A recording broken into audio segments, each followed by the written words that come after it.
மாம்ச சிந்தை மரணம்னு எழுதப்பட்டிருக்குது. அப்போ நீ மாம்சத்துல யோசிச்சு ஒரு பிரயோஜனமே இல்லப்பா. நீ இன்னைக்கு உங்க கடன் பிரச்சனையா இருக்கலாம், ஒரு குடும்ப போராட்டமா இருக்கலாம், வியாதியா இருக்கலாம், இல்லை ஆவிக்குரிய லைஃபா இருக்கலாம்.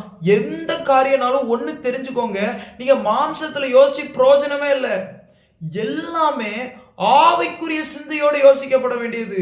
இந்த காரியத்துல கர்த்தர் எனக்கு எப்படி உதவி செய்வார், இந்த காரியத்துல கர்த்தர் என்கிட்ட என்ன பேச வருகிறார், எந்த காரியத்துல மாறணும்னு சொல்றார், ஜீவ அப்பம் நானேனா ஏன் அப்படி சொல்றார், ஏன் தெரியுமா? ஒருவேளை நீங்க இயேசு உங்களுக்கு ஒரு அற்புதம் செய்யலாங்க, இன்னைக்கு கண்ணு உங்களுக்கு சுகமாக்கலாம், நாளைக்கு உங்களுக்கு கைவலி வரலாம், எல்லாம் வரலாம். ஆனா நித்திய ஜீவ அப்பம் அவரை நான் வச்சுக்கிட்டேன்னா அவர் என்னை விட்டு விலகவே மாட்டாரு. 24 மணி நேரம் என் தேவைகளை அவர் அறிந்து என்னுடைய காரியங்களை அவர் பார்த்துக் கொள்வார். நான் அவருடைய பாரத்தை சுமந்து கொள்வேன். இப்படியே கிறிஸ்துவுடைய பிரமாணத்தை நாம் நிறைவேற்ற முடியும். இதுதான் கர்த்தர் எதிர்பார்க்கிற ஒன்று. கர்த்தர் இன்னைக்கு நம்ம எல்லாத்திலையும் அதை தான் எதிர்பார்க்கிறாரு.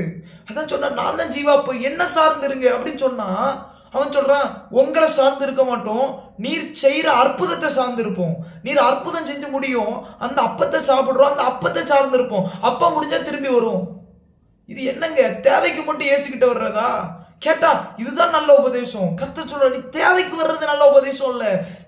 ஜீவ அப்பா நான் தான். தினமும் நீ என்கிட்ட சாப்பிடு, தினமும் என் கூட உட்காரு, தினமும் என்ன சார்ந்துரு, தினமும் என்னையே நினைச்சுக்கிட்டு.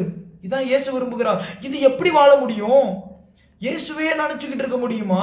இயேசுவே சார்ந்து வாழ முடியுமா? அதுக்கு தான் இயேசு சொல்ற, இது உன் மாம்சத்தால முடியாது, ஆனா ஆவி உயிர்ப்பிக்கிறது.